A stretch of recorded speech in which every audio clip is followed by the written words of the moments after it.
mga kiden. And ngayon nga is ilang araw na lang ay Christmas na mga ka-at-home. Kaya isa to sa mga ihahanda ko this coming Christmas. Kahit dalawa lang kami mga ka-at-home, gagawa ako ng leche plan. Kaya abangan nyo ito mga ka-at-home. See ya!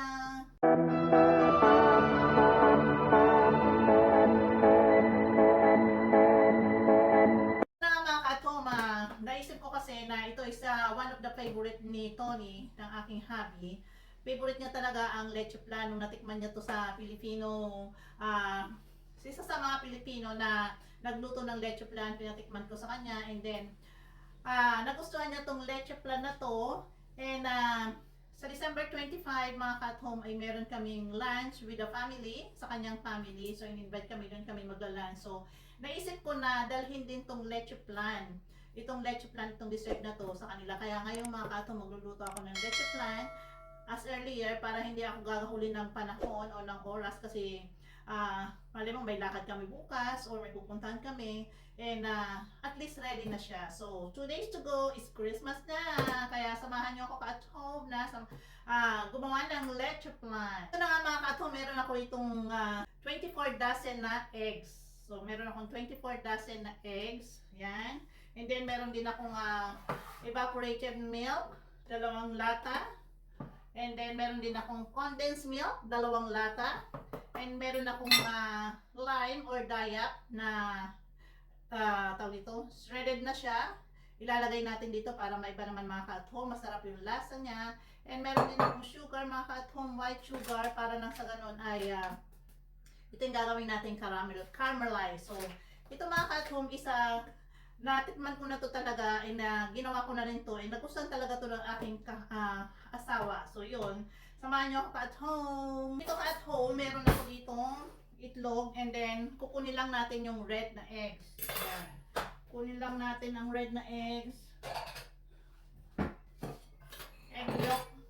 Ihiwalay natin yung white, mga ka-at-home. And then, para makuha natin yung mga ka-at-home, meron akong dalbay.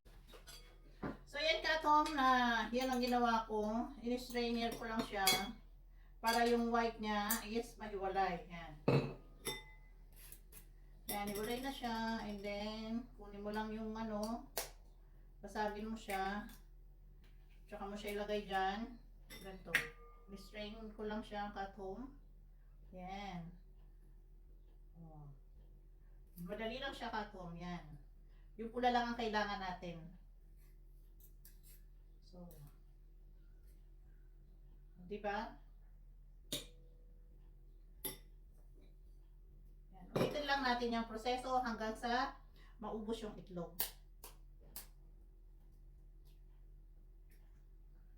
Yan.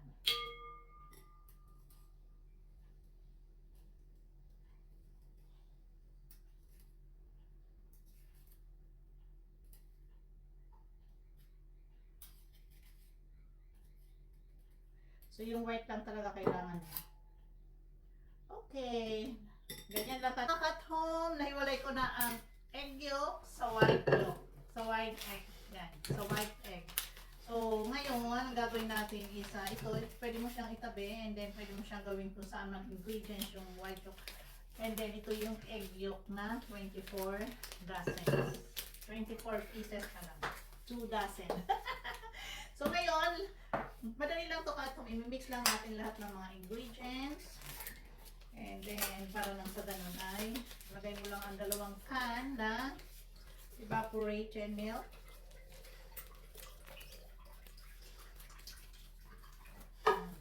Pag inano nyo po yung can, mix nyo muna bago nyo buksan.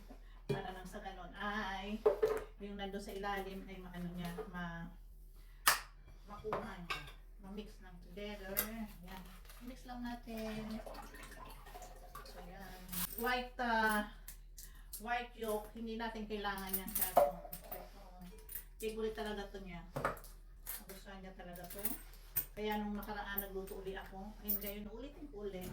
And then patitikman ko naman sa kanyang kamag-anak. Para nang sa ganun ay meron naman akong contribution. Papadala ko sa kanila. Dadali namin sa kanila sa 25. Lunchtime. Natin, 2 condensed milk.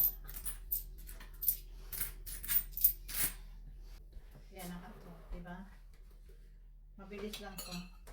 Madali lang siya.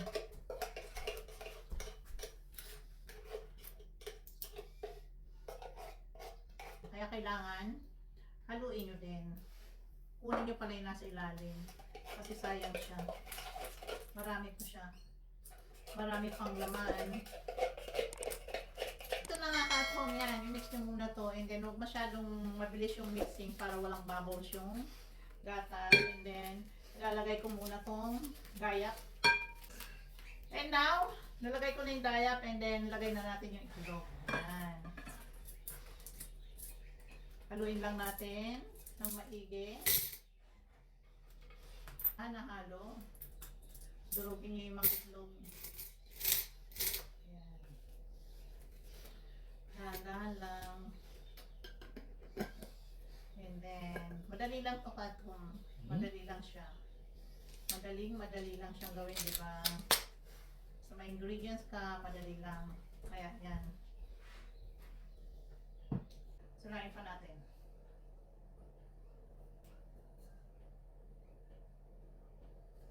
Siyempre, sayang yun nandoon. Kaya, kailangan natin kunin. Yes.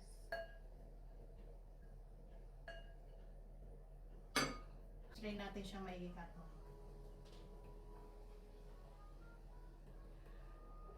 Lulutuin ko pala to sa oven katong kasi wala akong malaking steamer. Wala akong malaking steamer, so lulutuin ko siya through oven. At kung ano tayo ng caramelize tayo ng ano, dito ko siya ilalagay sa aluminum foil kasi wala akong mabili na llanera dito, napakahirap. So dito ko na lang siya ilalagay. Pwede naman to. And then lalagay ko siya sa oven. So ngayon magka-caramelize tayo ng sugar para dito sa ilalagay natin bago natin ilagay sa oven. So, nga ka-at-home, nilagay ko na yung asukal sa ating kalan and then hayaan mo lang mag-caramelize ang ating sugar na white. Ayan, natutunaw na siyang konti and kailangan is medyo brown para nang sa ganun ay hindi masunog at konti lang yung apoy na gagawin mo. Medium rare lang siya. I hope magustuhan to ng family niya. Wala akong maisip na dalhin kasi prepared na nila yung food. So, nahiya naman ako. So, everything they got is meron na silang mga all na kailangan nila. Kung kailangan ko lang ng something na may ibibigay sa kanila on Christmas Day. So, ito na at-home, na-caramelize na ang ating sugar. Ilalagay ko lang sa ating mga lalagyan, sa ating container na kung saan ilalagay natin ang hinalo natin kanina na egg at saka evaporated milk and some ingredients So ayan, malapit na siyang maluto at home. Na nga mga ka-at-home, naglagay na ako ng caramelized na sugar. So ganyan kulay, ang ganda ng kulay niya. And then ito is microwavable, itong gamit kong to. And then lalagyan na natin ng itong hinalo natin itlog. At kanina, ito kailangan alisin niyo rin yung mga bula-bula kung may makita kayong bula-bula dito. Para nang sa ganun walang bubbles yung inyong leche plan. So yan. Wow. Look nice. Yan.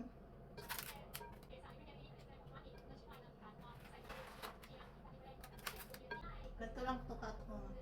And then i-oven natin siya. I-oven ko siya ng 1 hour, 55 minutes or 50 minutes.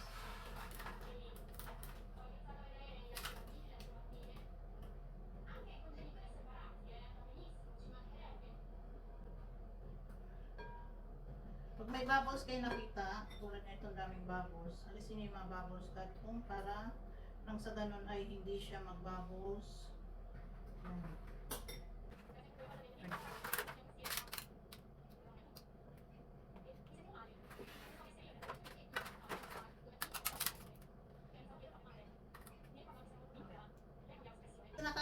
Sinakan ko na siya ng aluminum foil. And then ito yung lalagyan ko ng ilalagay ko sa oven kasi wala nga akong steamer. Ilagyan ko siya ng tubig, kalahati nito. Doon sa lalagyan, kalahati. And then lagay mo lang itong aluminum foil. So dalawang ganyan ang gagawin. So medyo dalawang salang kasi medyo konti nga. Wala nga akong steamer. So yan, i-oven natin sa kasi. So ilagay oven ng, iset mo siya ng 50 minutes. Nag-preheat na ako mga kasum ng 350 degree, Fahrenheit rather. So, it means 180 degree Fahrenheit, 350 degree Fahrenheit, and 300 degree na dito sa oven. Yan. So, tayo natin makaluto at home. This is it at home. Ito na ang ating leche plan. Thank you for watching and God bless. Merry Christmas all.